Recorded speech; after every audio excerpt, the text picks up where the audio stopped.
Media took that posture throughout the pandemic. Note that it's a foreign virus, which it is, and you're a racist. But neither should we panic or fall back on xenophobia. Labeling COVID-19 a foreign virus does not displace accountability. The president referred to the coronavirus as a, quote, foreign virus. And I think it's going to come across to a lot of Americans as smacking of xenophobia. The administration's labeling of this virus as foreign is undoubtedly playing into the rising xenophobia about it. Trump isn't cautioning us to check our racism, but is rather stoking xenophobic sentiment. The president says it's a foreign virus as if this was launched on us like an attack. We know what that's about. That's about him playing xenophobia, works with his base. Why do you keep calling this the Chinese virus? Why do you keep using this? A lot of people say it's racist. It's not racist at all, no, not at all. It comes from China. These people, they're stupid and they're dishonest, but it's more than that. Where did this talking point come from? It's racist to point out that COVID came from China. Well, this talking point became prevalent in March of 2020. And it just so happens that's exactly when China's state-owned media tweeted that terms like Wuhan coronavirus were racist. Before China's government issued that order, our media here in the United States didn't recognize the term Wuhan coronavirus as a slur. In fact, they themselves said it constantly. Here's the proof.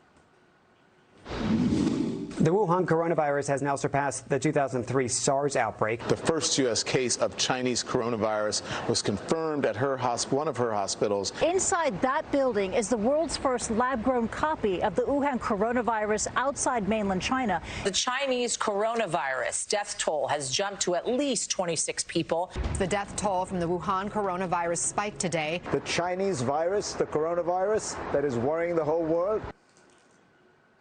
So those clips are all from February of 2020. Chinese media tells them that the term Chinese coronavirus, Wuhan coronavirus, those are racist terms.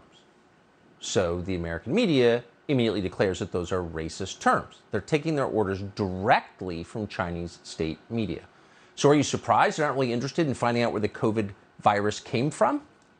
But we're interested in the topic, and it turns out there's a lot of very interesting information that the intel community somehow left out of its page-and-a-half-long report. We're going to start in May of 2021. That's when Joe Biden ordered the intel community to assess this. But we're going to include information that they left out. Here it is. On May 5th of 2021, a former New York Times science reporter called Nicholas Wade wrote in the Bulletin of the Atomic Scientists a review of something called the furin cleavage site of the virus. That's something that increases the viral infectivity of human cells. His analysis included this quote from David Baltimore, who's a virologist and former president of the California Institute of Technology. Quote, "When I first saw the furin cleavage site in the viral sequence with its arginine codons, I said to my wife it was the smoking gun for the origin of the virus. These features make a powerful challenge to the idea of a natural origin for SARS-2. In other words, when I looked carefully at the virus, I realized it was man-made. And then later in May, 18 prominent scientists published a letter in the journal Science saying a new investigation was needed because, quote, theories of accidental release from the lab and zoonotic spillover both remain viable. Now, keep in mind, this is how scientists write, but the headline is, actually, the lab leak theory might not be a theory. Now, among the people who signed that letter was Ralph Barrick. He's a virologist from the United States who works closely with Shi Zhengli. That's the infamous bat lady from the Wuhan Institute of Virology. If Ralph Barrick's name seems familiar to you, it's because that name was in many internal emails that we now have seen from inside the National Institutes of Health. Those emails came out in June of 2021. And in those emails, we learned that in the earliest days of the pandemic, researchers warned Tony Fauci that the virus appeared to come from a lab, that it wasn't natural, it was man-made. Christian Anderson, a virologist at the Scripps Institute in La Jolla, California, wrote this, quote, "The unusual features of the virus make up a really small part of the genome, less than 0.1%. So one has to look really closely at all the sequences to see that some of the features potentially look engineered." This is at the very beginning. People who are looking through microscopes at the virus said to themselves, wait a second, someone made this. The emails also show that Tony Fauci demanded information about gain-of-function experiments from his subordinates, particularly gain-of-function experiments in Wuhan. Fauci then sent an urgent email to his deputy, a man called Hugh Auchincloss.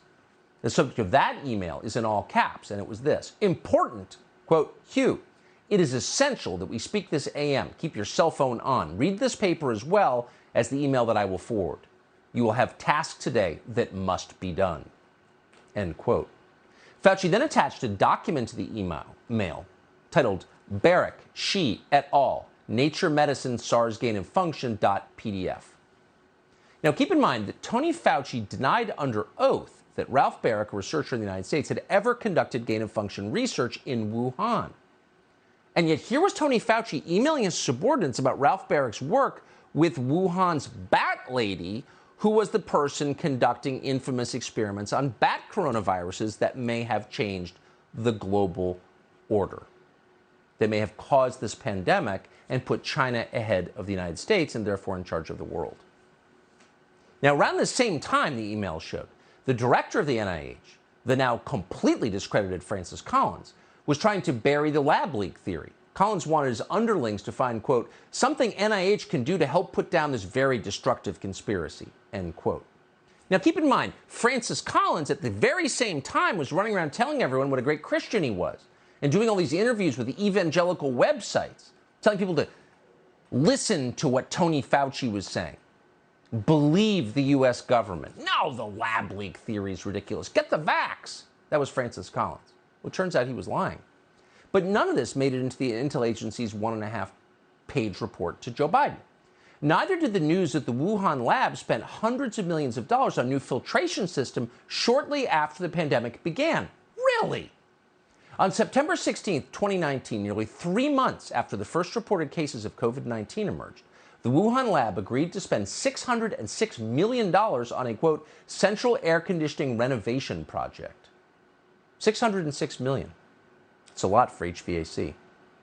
So in the face of all of this evidence, which at this point is overwhelming, the World Health Organization, of all places, is demanding a new investigation into the origins of COVID. Keep in mind, WHO rigged the last investigation by making Peter Daszak the sole U.S. investigator. But officials in this country, for reasons we can't understand, are still resisting efforts to find out what was happening at the Wuhan lab, with, by the way, the support of U.S. taxpayer. Now, what's the Wuhan lab up to now? Well, it may come as a surprise to you that at the Wuhan lab, they're now working on monkeypox viruses. In fact, they're more than working on monkeypox viruses, they're assembling new monkeypox viruses. According to one study underway at this moment, quote, since MPXV infection, that'd be monkeypox, has never been associated with an outbreak in China, the viral genomic material required for a qPCR detection is unavailable. And therefore, the lab has to engage in, quote, viral DNA recombinations, creating a fragment of the virus from the ground up, which they call a, quote, fail-safe. In other words, Frankenstein crap with monkeypox. Amazing. In the face of all of this, the White House has buried any real investigation into the origins of COVID. And so this research is allowed to continue, research that could make COVID look like nothing. No one's saying anything about this. So tonight we want to talk to someone who has not been in lockstep, someone who from the very beginning has been brave enough to point to the most obvious origin of COVID, and that would be the lab in Wuhan. And that man's name is Stephen Mosher. We first talked to him in February of 2020. Well, I think it escaped from the lab because we have the Chinese government basically telling us that it did. Wuhan is the only level 4 laboratory in all of China. So that's where you would put a dangerous pathogen. Whether you were genetically engineering it to be a weapon or not, that's where you would be experimenting on it. So it makes sense that the epicenter of the epidemic, that the lab there would be the source of that virus.